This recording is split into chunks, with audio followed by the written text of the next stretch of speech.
Sarana upekaro di Bali dikenal dengan berbagai bentuk dan jenis. Salah satunya adalah sate renteng atau di beberapa daerah bisa disebut dengan sate jerimpen atau sate gelar sango. Sarana upacara ini memiliki bentuk yang tergolong unik, di mana terdiri dari beberapa tusuk sate dan rangkaian kulit babi. Jadi apa sebenarnya makna dari sate renteng ini?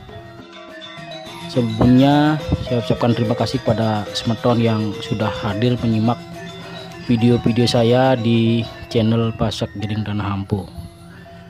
Kali ini kita akan melihat proses pembuatan sate renteng atau di daerah kami di Desa Tanah Ampo disebut dengan sate gelar sango. Jadi pada saat Karya Agung itu kami di sini banyak mempersembahkan sate renteng atau sate gelar sango, karena hampir di semua tempat pelinggih-pelinggih yang pada saat itu mengadakan Karya Agung, kami persembahkan sate renteng atau sate gelar sango ini.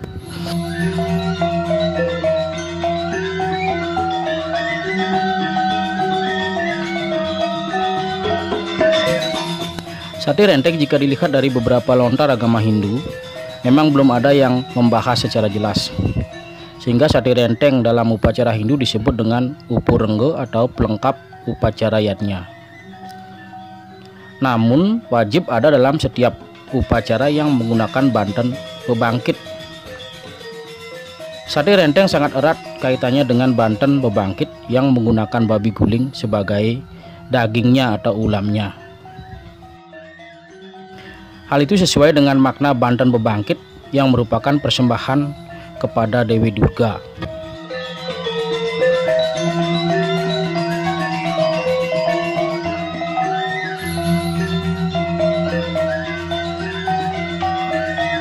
Dalam lontar Tatwa Empu Kuturan dijelaskan mengenai rentengan jatah yang artinya rangkaian atau susunan sate, sedangkan dalam lontar Kadungan dijelaskan juga mengenai rangkaian sate yang disebut gayah. Gayah adalah merangkai kembali tulang babi yang akan dipersembahkan kepada Dewi Durga. Karena apapun itu, segala jenis olahan daging babi pasti dipersembahkan kepada Dewi Durga. Secara filosofis, sate renteng atau sate gelar sango ini berawal dari permohonan Dewa Wisnu kepada Dewi Durga untuk membunuh Mahesasura, karena diyakini hanya Dewi Durga yang mampu menaklukkannya. Permohonan itu disanggupi oleh Dewi Durga, namun semua senjata para dewa agar berkenan diserahkan untuk mengalahkan Mahesasura.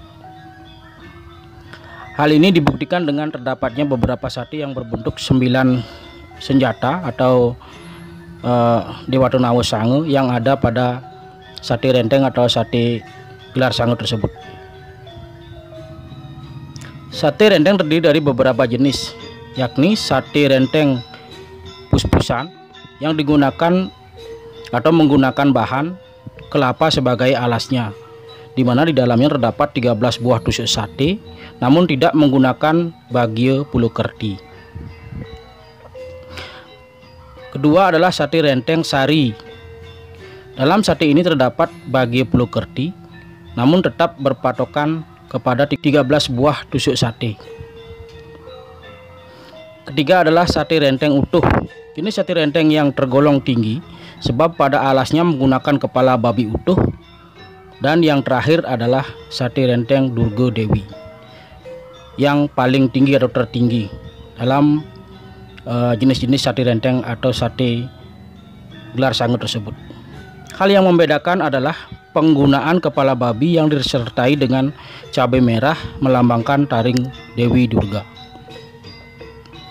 Beberapa komponen yang harus dilengkapi ketika hendak membuat sate renteng yakni sate asem, sate serapah, sate lamat, pekuung, bagia pulukerti, senjata Dewata Nawa Sango, penyelah, aling-aling, lawang, japit balung, dan japit babi.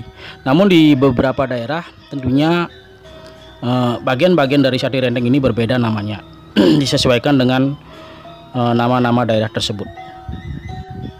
Susunan dalam merangkai sate renteng hendaknya selalu memperhatikan tatwo, di mana ada beberapa komponen wajib yang harus ada dalam sate renteng tersebut.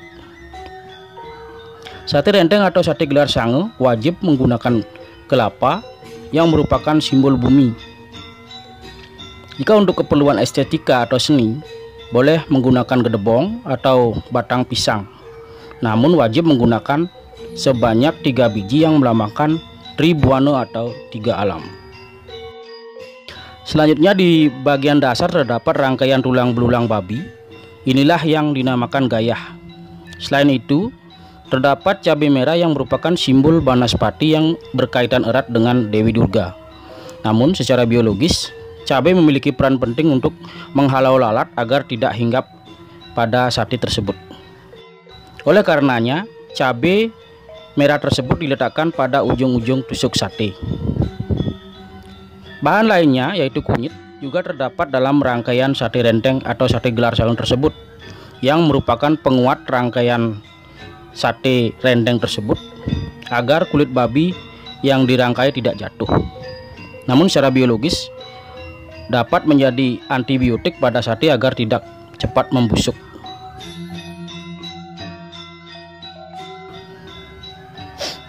Selain beberapa komponen yang telah disebutkan tadi, hal yang tak kalah penting adalah penggunaan paru-paru di arah timur, hati di arah selatan, empedu di arah barat, limpe atau limpa di arah utara, dan tengah adalah ginjal.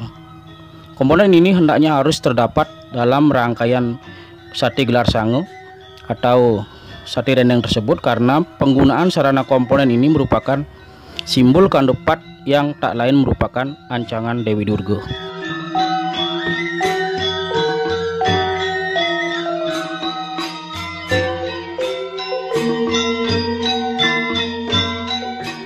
Jadi demikianlah bisa saya sampaikan sekilas tentang makna dari sate gelar sange atau sate renteng ini. Semoga bermanfaat. Jumpa kembali di video selanjutnya. Terima kasih.